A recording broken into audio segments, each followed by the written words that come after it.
ಪತಿಯ ಅಕ್ರಮ ಸಂಬಂಧಕ್ಕೆ ಬೇಸತ್ತು ಪತ್ನಿಯೇ ಪತಿಯನ್ನ ಹತ್ಯೆಗೈದಂತಹ ಘಟನೆ ಸುದ್ಗುಂಟೆ ಪಾಳ್ಯದ ಭವಾನಿ ನಗರದಲ್ಲಿ ನಡೆದಿರುವಂಥದ್ದು. ಸದ್ಯಕ್ಕೆ ಆ ಘಟನೆ ಆದಂತಹ ಜಾಗದಲ್ಲಿ ನಾನಿದ್ದೀನಿ. ನೀವು ನೋಡ್ತಾ ಇರ್ಬೋದು, ಇದೇ ಮನೆಯಲ್ಲಿ ಭಾಸ್ಕರ್ ಹಾಗೆ ಶ್ರುತಿ ದಂಪತಿ ವಾಸವಾಗಿರ್ತಾರೆ.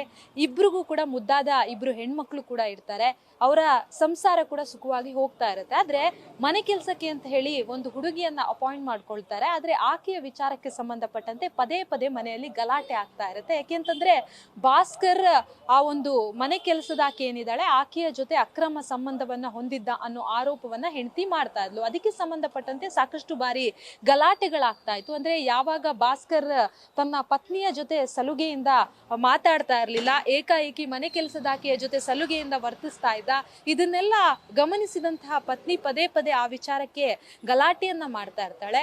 ಕಳೆದ 2 ದಿನಗಳ ಹಿಂದೆ ರಾತ್ರಿ ಇದೇ ವಿಚಾರಕ್ಕೆ ಮತ್ತೆ ಗಲಾಟೆ ಆಗುತ್ತೆ. ಆ ಸಂದರ್ಭದಲ್ಲಿ ಏಕಾಏಕಿ ಒಂದು ವಸ್ತುವಿನಿಂದ ಬಲವಾಗಿ ಭಾಸ್ಕರ್ಗೆ ಪತ್ನಿ ಹೊಡಿತಾಳೆ. ಅದರಿಂದ ಆತ ಸ್ಥಳದಲ್ಲೇ ಬಿದ್ದು ಸಾವನ್ನಪ್ತಾನೆ. ಅದಾದ ಬಳಿಕ ಸುದ್ದಗುಂಟೆ ಪೊಲೀಸ್ ಠಾಣೆಯಲ್ಲಿ ಒಂದು ಪ್ರಕರಣವನ್ನ ಕೂಡ ಆಕೆ ದಾಖಲಿಸ್ತಾಳೆ. ಅಂದ್ರೆ ನನ್ನ ಪತಿ ಮನೆಗೆ ಬಂದ್ರು, ಆ ಸಂದರ್ಭದಲ್ಲಿ ಬಾತ್ರೂಮ್ ಅಲ್ಲಿ ಬೀಳ್ತಾರೆ.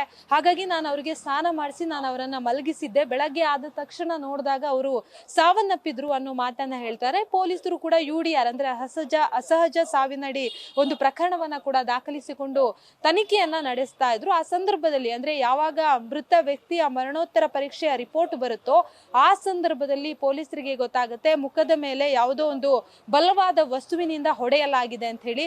ತಕ್ಷಣ ಪತ್ನಿಯನ್ನ ವಶಕ್ಕೆ ಪಡೆದುಕೊಂಡು ತಮ್ಮದೇ ಸ್ಟೈಲ್ನಲ್ಲಿ ವಿಚಾರಣೆ ಮಾಡಿದಂತಹ ಸಂದರ್ಭದಲ್ಲಿ ಈ ಒಂದು ಕೊಲೆ ರಹಸ್ಯ ಏನಿದೆ ಅದು ಬಯಲಾಗಿರುವಂಥದ್ದು. ಸದ್ಯಕ್ಕೆ ಆ ಶ್ರುತಿ ಏನಿದ್ದಾಳೆ ಆಕೆಯನ್ನ ವಶಕ್ಕೆ ಪಡೆದುಕೊಂಡು ಪೊಲೀಸರು ಬೇರೆ ಬೇರೆ ಆಯಾಮದಲ್ಲಿ ತನಿಖೆಯನ್ನು ಕೂಡ ಮಾಡ್ತಾ ಇದ್ದಾರೆ. ಇನ್ನು ಭಾಸ್ಕರ್ ಅವರ ಇದು ಸ್ವಂತ ಬಿಲ್ಡಿಂಗ್ ಅಂತ ಹೇಳಲಾಗ್ತಾ ಇದೆ. ಫಿನಾನ್ಷಿಯಲಿ ಅವರು ತುಂಬಾನೇ ಚೆನ್ನಾಗಿದ್ರು. ಸಿವಿಲ್ ಇಂಜಿನಿಯರ್ ಆಗಿ ಅವರು ಕೆಲಸವನ್ನ ಕೂಡ ಮಾಡ್ತಾ ಇದ್ರು. ಸದ್ಯಕ್ಕೆ ರಸ್ತೆಯಲ್ಲಿ ಅವರ ಕಾರ್ ಏನಿದೆ ತಾರ್ ಅದು ಕೂಡ ನಿಲ್ಲಿಸಲಾಗಿದೆ. ಸದ್ಯಕ್ಕೆ ಫಿನಾನ್ಷಿಯಲಿ ಯಾವುದೇ ರೀತಿಯ ಸಮಸ್ಯೆಗಳಾಗಿರ್ಲಿಲ್ಲ. 17 ವರ್ಷದ ಮಗು ಹಾಗೆ 7 ವರ್ಷದ ಇಬ್ರು ಹೆಣ್ಮಕ್ಳಿದ್ರು ಈ ದಂಪತಿಗೆ. ಸದ್ಯಕ್ಕೆ ಈ ಘಟನೆಯಿಂದ ತಾಯಿ ಅಂದ್ರೆ ಆ ಮಕ್ಕಳ ತಾಯಿ ಜೈಲು ಸೇರಿದ್ರೆ ಪತಿ ಪ್ರಾಣವನ್ನ ಬಿಟ್ಟಿದ್ದಾರೆ. ಸದ್ಯಕ್ಕೆ ಪೊಲೀಸರು ಬೇರೆ ಬೇರೆ ಆಯಾಮದಲ್ಲಿ ತನಿಖೆಯನ್ನ ನಡೆಸ್ತಾ ಇದ್ದಾರೆ. ನಿಜಕ್ಕೂ ಕೂಡ ಆತನಿಗೆ ಮನೆ ಕೆಲಸದಾಕೆಯ ಜೊತೆ ಅಕ್ರಮ ಸಂಬಂಧ ಇತ್ತಾ ಅಥವಾ ಬೇರೆ ವಿಚಾರಕ್ಕೆ ಏನಾದ್ರೂ ಗಲಾಟೆ ಆಯ್ತಾ ಅನ್ನೋದ್ರ ಬಗ್ಗೆ ತನಿಖೆಯನ್ನ ಮಾಡ್ತಾ ಇದ್ದಾರೆ.